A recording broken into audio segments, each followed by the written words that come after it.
किस भूमि को मैं नमन करते हुए आज ईस्वी सन का 2021 की अंतिम तिथि है। कल हम लोग ईस्वी सन 2022 में प्रवेश करेंगे और आज का यह आपका ऐतिहासिक जो समर्थन है, उत्साह है, ये हम सभी को आह्लादित भी करता है, प्रोत्साहित भी करता है।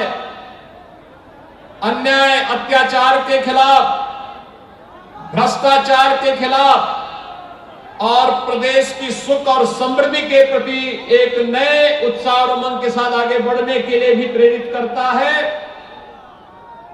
जन विश्वास यात्रा आपके बीच में आ रही है। भाइयों बहनों, आज यहां पर हमारे मंचस्थ जनप्रतिनिधियों के द्वारा जनपद रायबरेली के विकास से जुड़ी हुई 381 परियोजनाओं पे, जिन पर 833 करोड़ 67 लाख रुपए खर्च हो रहे हैं या हुए हैं, उनका लोकार्पण और शिलान्यास का भी कार्यक्रम यहां पर संपन्न हुआ है। मैं जनप्रतिनिधियों को, अपने माननीय विधायकों को इसके लिए हृदय से बधाई देता हूं, आप सभी का अभिनंदन करता हूं और विश्वास करता हूं ये सभी योजनाएं आपके लिए फलीभूत होंगी और यह क्षेत्र इन योजनाओं का लाभ प्राप्त करेगा। भाइयों बहनों, भारतीय जनता पार्टी की दृष्टि से यह जनपद अत्यंत महत्वपूर्ण है और उसकी शुरुआत तो स्वामी प्रसाद जी ने कर दी थी। स्वामी प्रसाद जी के बाद यहां पर पिछली बार श्री दिनेश प्रताप सिंह जी ने भारतीय जनता पार्टी को स्वीकार किया था, भारतीय जनता पार्टी के साथ आए थे और एमएलसी चुनाव के ठीक पहले श्री उमेश द्विवेदी जी ने भी भारतीय जनता पार्टी के साथ जुड़ करके विकास की इस लड़ाई में सहभागी बनने की वचनबद्धता दोहराई थी। आप सबने उन्हें समर्थन दिया। मैं इसके लिए आप सभी मतदाताओं को हृदय से बधाई देता हूं, अभिनंदन करता हूं।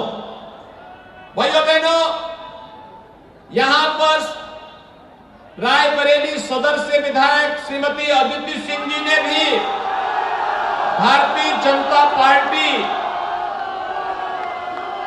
को स्वीकार किया और आज इस ऐतिहासिक जनसभा में वे स्वयं भी भागीदार बनी हैं। स्वाभाविक रूप से भारतीय जनता पार्टी विकास की दृष्टि से महत्वपूर्ण है और आज वे इस जनसभा में स्वयं मौजूद हैं। इसके साथ ही हरिचंदपुर से विधायक श्री राकेश प्रताप सिंह, आज उनकी औपचारिक घोषणा भारतीय जनता पार्टी की दृष्टि से हो रही है, क्योंकि हमारे प्रदेश के पूर्व अध्यक्ष डॉक्टर लक्ष्मीकांत वाजपेयी जी और भारतीय जनता पार्टी के प्रदेश के उपाध्यक्ष श्री दयाशंकर सिंह जी इसी दृष्टि से आए हैं, लेकिन इनके आने के पहले ही राकेश प्रताप सिंह भाषण देकर के अपनी घोषणा स्वयं ही कर चुके हैं।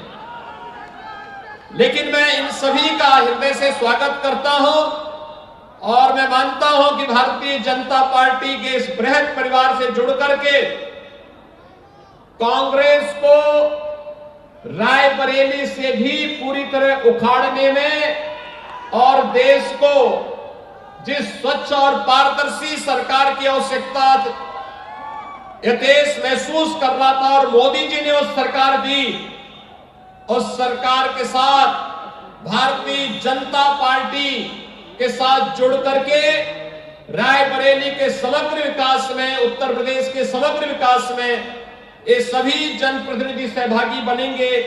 इस विश्वास के साथ मैं आज के इस कार्यक्रम में आप सभी का हृदय से अभिनंदन करता हूं, स्वागत करता हूं। भाइयों बहनों, मैं वास्तव में ये समझ नहीं पा रहा था कि रायबरेली, यहां पे राणा बेनीमाधव जिन्हें कभी भी विदेशी हुकूमत की अधीनता स्वीकार नहीं की थी, वे इसके खिलाफ लड़ते रहे। वीरापासी के शौर्य और पराक्रम को कोई नहीं भुला सकता,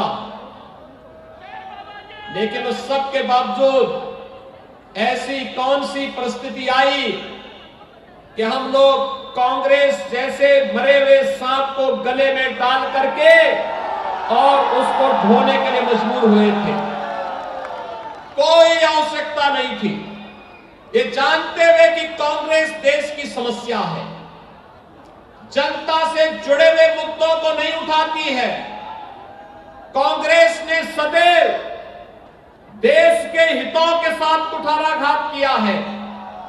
देश के अंदर आतंकवाद की जड़, देश के अंदर अराजकता की जड़, देश के अंदर उग्रवाद की जड़, देश के अंदर भ्रष्टाचार की जड़, देश के अंदर जातीय दंगे और देश के अंदर भाषाई दंगे कराने का दोषी कोई है तो वह कांग्रेस ही है। और रायबरेली एक तरफ मां गंगा की पूजा होती है, यहां पर अनेक ऋषि मुनियों ने अपनी तप और साधना से इस धरती को पवित्र किया, और दूसरी तरफ यही का समर्थन लेकर के जब ये लोग सरकार बनाते थे तो कहते थे राम और कृष्ण तो हुए ही नहीं है। जो भारत की धरती पर जन्म न लिया हो वह व्यक्ति अगर एक बार कहे तो स्वीकार्य हो सकता है, लेकिन जो भारत की धरती पर जन्म लेकर के भारत की जनता पर शासन करने का दम भरता हो, अगर वह व्यक्ति कहता है कि राम और कृष्ण नहीं हुए हैं तो देश की जनता को बर्दाश्त नहीं करना चाहिए। लेकिन ये अन्याय, ये आस्था के साथ खिलवाड़ होता रहा, ये लगातार होता रहा। याद करिए 2005 में जब राम सेतु को तोड़ने की साजिश रची थी कांग्रेस नेतृत्व की सरकार ने, और उसके बाद सुप्रीम कोर्ट में इन्होंने जो शपथ पत्र दिया था, उस शपथ पत्र में कहा था कि राम और कृष्ण तो मिथक हैं, एक काल्पनिक है, इनका कोई अस्तित्व नहीं है। हमारे प्रभु के अस्तित्व को नकारने वाले लोग इस देश में कैसे शासन कर सकते हैं? राम और कृष्ण के अस्तित्व को न स्वीकार करने वाले लोग आखिर किस मुंह से रायबरेली के लोगों से जन समर्थन मांगने के लिए आते थे? लेकिन मैं आपका अभिनंदन करूंगा कि आज आपके द्वारा चुने गए जनप्रतिनिधि एक एक करके कांग्रेस के इस कलंक से मुक्त होकर के भारतीय जनता पार्टी के साथ जुड़ते गए, और आज ये लोग भारतीय जनता पार्टी के साथ मिलकर के मजबूती के साथ आगे बढ़कर के रायबरेली के समग्र विकास में अपना योगदान देंगे। भाइयों बहनों, जन विश्वास यात्रा इन उपलब्धियों को लेकर के आपके बीच आई है। ये जन विश्वास यात्रा 2017 के पहले का उत्तर प्रदेश और 2017 के बाद का उत्तर प्रदेश आपके पास है।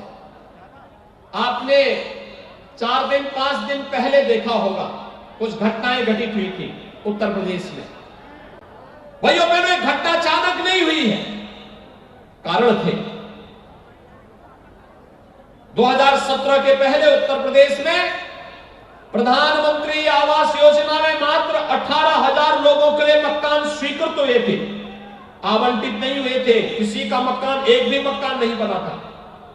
और 2017 से अब तक हम प्रदेश में 43 लाख गरीबों को एक एक आवास उपलब्ध करवा चुके हैं। ये 43 लाख गरीबों को एक एक आवास आज जो प्राप्त हुआ है, 2,61,00,000 लोगों को जो शौचालय प्राप्त हुए हैं, भाइयों बहनों, पैसा पहले भी था, लेकिन पहले वो पैसा कैसे सत्ताधारी दल के नेताओं की जेब में और उनकी तिजोरियों को भरने में लगाया जाता था, आज जब जेसीबी से उनकी दीवारों को तोड़ करके पैसा निकाला जा रहा है, आप देख रहे होंगे नोटों की ढेर निकल रही है, नोटों की गड्डियां निकल रही हैं और लोग सफाई दे जा रहे हैं। समाजवादी इत्र का नारा देने वाले प्रदेश में किस प्रकार का बदबू, भ्रष्टाचार का बदबू फैलाते थे, ये दृश्य भी उत्तर प्रदेश वासियों ने देखा है। और भाइयों बहनों, एक बात और समझ में आई होगी, आप सबने देखा होगा कि 2016 में जब मोदी जी ने नोटबंदी की घोषणा की थी, तब समाजवादी पार्टी इसका विरोध क्यों कर रही थी। अब तो समझ में आ गया होगा, क्योंकि इनके घरों में नोट की गड्डी भरी हुई थी। देश के विकास के लिए, प्रदेश के विकास के लिए जो पैसा लगा था, जो लगना था, उस पैसे को वहां न लगा करके इन लोगों ने अपने घरों को भरने के लिए लगाया था। और वही पैसा आज जब निकाला जा रहा है तो उनको बुरा लग रहा है। भाइयों बहनों, समाजवादी पार्टी रही हो या कांग्रेस या फिर बहुजन समाज पार्टी, भ्रष्टाचार इनके जीन्स का हिस्सा बन गया है। भ्रष्टाचार के बगैर इनका काम ही नहीं चलता, विकास इनकी कोई सोच नहीं। याद करिए 2017 के पहले किसानों की स्थिति क्या थी, युवाओं की स्थिति क्या थी, प्रदेश के अंदर महिलाओं की स्थिति क्या थी, कैसे भेदभाव होता था, कैसे गुंडा राज की स्थिति थी, कैसे पर्व और त्योहार आते थे और पर्व और त्योहार आते ही प्रदेश में दंगे शुरू हो जाते थे। मैं पूछना चाहता हूं, 2017 के पहले जो दंगाई प्रदेश के अंदर पर्व और त्योहार के पहले दंगा करते थे, क्या आज उनमें दुस्साहस है कि वे दंगा कर पाएंगे? आज उत्तर प्रदेश में कोई दंगा नहीं कर सकता, क्योंकि अगर दंगा करेगा तो उसे मालूम है कि 7-7 पीढ़ी दंगा की भरपाई करते करते थक जाएगी, लेकिन दंगा की भरपाई नहीं कर पाएगी, पीढ़ी गुजर जाएगी। और इसीलिए उत्तर प्रदेश आज दंगा मुक्त प्रदेश हुआ। प्रदेश में दंगे नहीं तो पर्व और त्योहार शांतिपूर्ण तरीके से संपन्न हो रहे हैं। शांतिपूर्ण तरीके से संपन्न होने वाले पर्व और त्योहारों के साथ ही भाइयों बहनों, आज प्रदेश में निवेश हो रहा है, रोजगार का सृजन हो रहा है, विकास की प्रक्रिया के साथ तेजी के साथ उत्तर प्रदेश आगे बढ़ रहा है। और उत्तर प्रदेश भी अब देश और दुनिया के सभी निवेशकों के सामने इस विश्वास के साथ आगे बढ़ रहा है कि उत्तर प्रदेश अब नंबर 1 का प्रदेश बनने की ओर अग्रसर है देश के अंदर। ये जन विश्वास यात्रा उसी नंबर 1 का प्रदेश बनाने के लिए आप सभी का आशीर्वाद प्राप्त करने के लिए आज आपके बीच यहां पर आई है।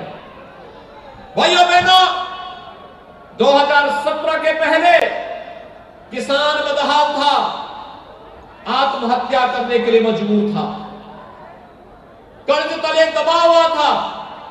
2017 में सरकार बनी, हमारी सरकार ने पहला फैसला किया और वो हमारी सरकार का पहला फैसला था, और वह फैसला था 86 लाख किसानों का 36,000 करोड़ रुपए का कर्ज माफी का कार्यक्रम।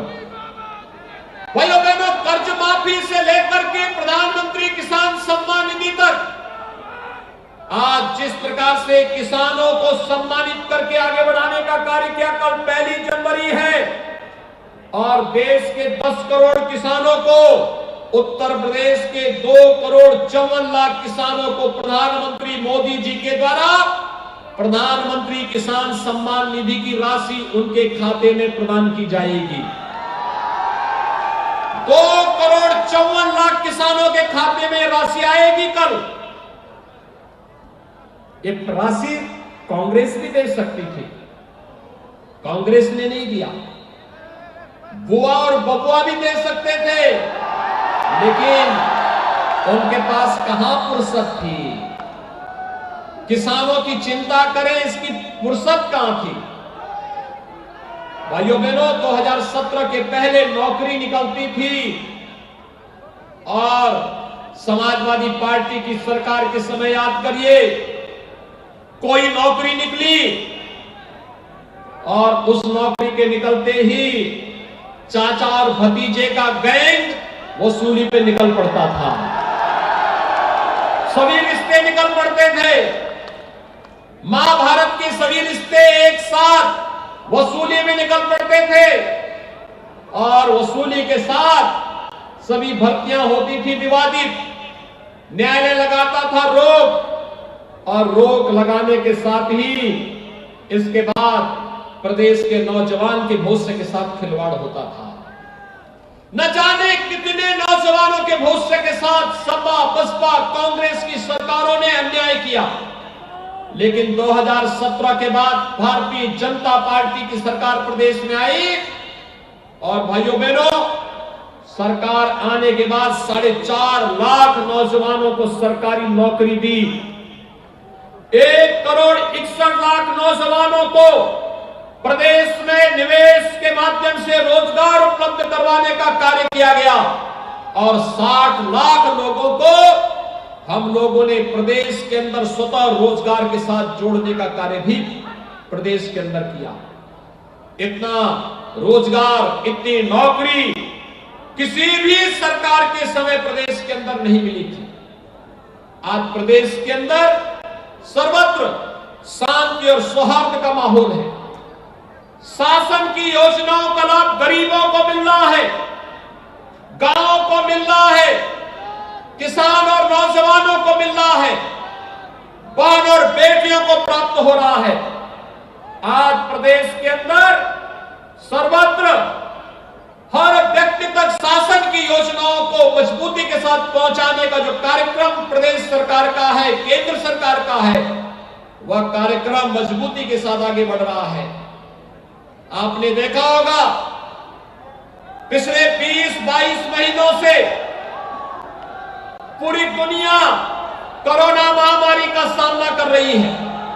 भाइयों बहनों, कोरोना महामारी, कैसे कोरोना का प्रबंधन होना चाहिए, प्रधानमंत्री मोदी जी के नेतृत्व में उसका कितना बेहतरीन प्रदर्शन किया गया, यह आज किसी से छुपा हुआ नहीं है।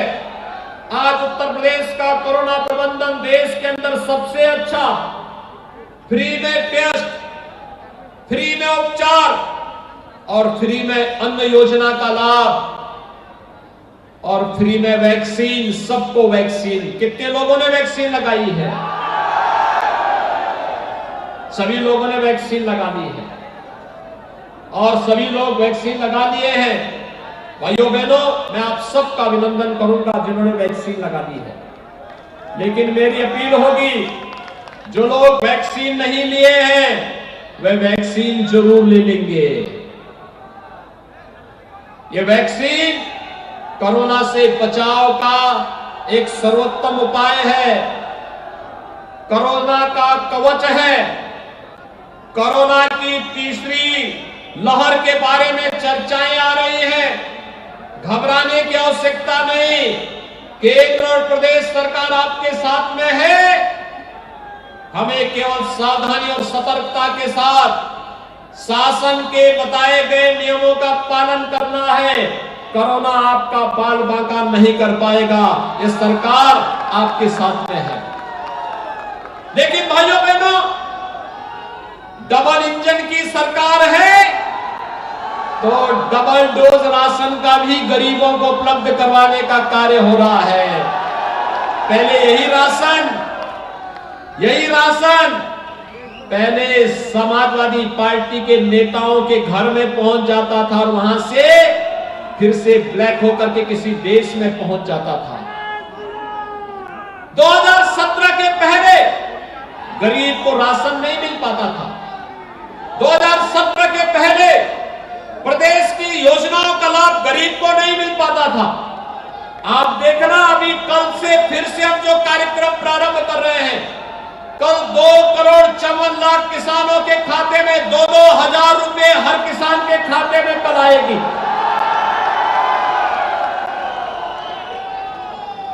तीन तारीख को यानी 3 जनवरी को लगभग 4.5 करोड़ श्रमिकों के खाते में 1-1 हजार की राशि आएगी। नोट करते रहिए, मैं बता रहा हूं। 5 जनवरी को 1 करोड़ निराश्रित महिलाएं, वृद्धजन और दिव्यांगजनों के खाते में 1-1 हजार रुपए की राशि पेंशन की उनके खाते में उपलब्ध करवाएंगे। हमने उनकी पेंशन की राशि को दुगना कर दिया है।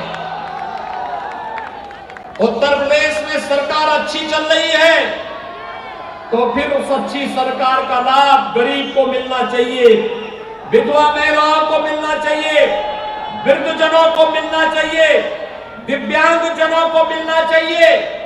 और भाइयों बहनों, कोरोना प्रबंधन में सरकार के कार्यक्रम को मजबूती के साथ लागू करने वाले आंगनबाड़ी, आशा बहनें, एएनएम, इनके मानदेय को भी सरकार ने बढ़ाने का निर्णय लिया है। आज हमने इस बारे में कहा है।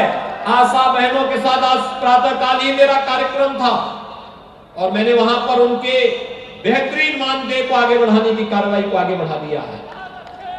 जो लोग जनता के लिए कार्य करेंगे, सरकार उनके साथ खड़ी होगी। सरकार हर प्रकार की मदद उन्हें देगी।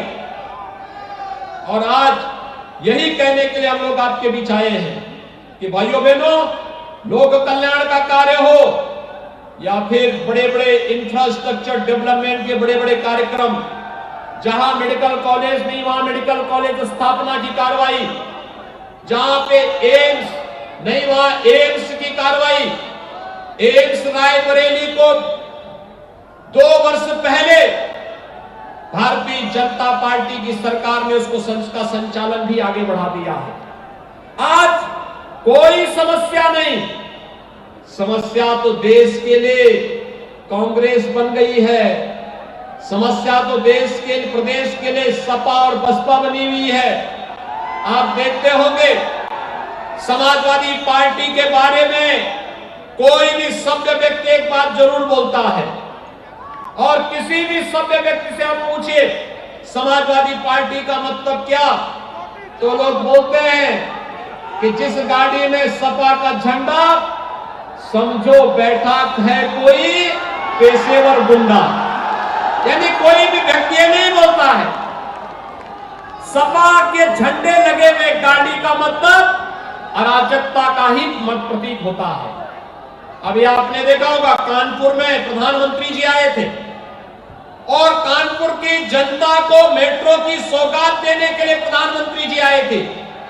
समाजवादी पार्टी के लोगों ने वहां दंगा भड़काने का कार्य किया, लेकिन भारतीय जनता पार्टी के कार्यकर्ताओं और कानपुर की जनता का मैं अभिनंदन करूंगा, जिन्होंने इनके भड़काने का किसी भी साजिश की उसमें ना आकर के पुलिस ने तत्काल कार्रवाई की और जितने भी ये गुंडे थे सबके खिलाफ प्रभावी कार्रवाई कानपुर के अंदर हुई है। भाइयों बहनों, मैं आपसे यही कहने के लिए आज आया हूं। ये जन विश्वास यात्रा आपका आशीर्वाद लेने के लिए आई है और आपसे यही कहने के लिए हमने विकास भी किया, लोक कल्याणकारी कार्यक्रम भी किया, जनता को सुरक्षा भी दी और आपकी आस्था का सम्मान भी किया। मैं आपसे पूछना चाहता हूं, अयोध्या में भगवान श्री राम का भव्य मंदिर निर्माण का कार्यक्रम क्या ये कांग्रेस कर पाती? क्या कांग्रेस करती? क्या समाजवादी पार्टी करती? और क्या बहन जी से कोई उम्मीद रखते थे क्या? भाइयों बहनों, जो राम और कृष्ण को ही काल्पनिक कह चुके थे, वे मंदिर क्या बनाते? और मैं यही पूछने के लिए आया हूं फिर एक कांग्रेस को क्यों ढो रहे थे? अब ढोने की आवश्यकता नहीं, कांग्रेस को अब ढोने की आवश्यकता नहीं। जनता अपने आप उसको उसकी दुर्गति तक पहुंचा चुकी है। राम भक्तों पर गोली चलाने वाले क्या भगवान राम का मंदिर बनाते? पक्का विश्वास है आपको?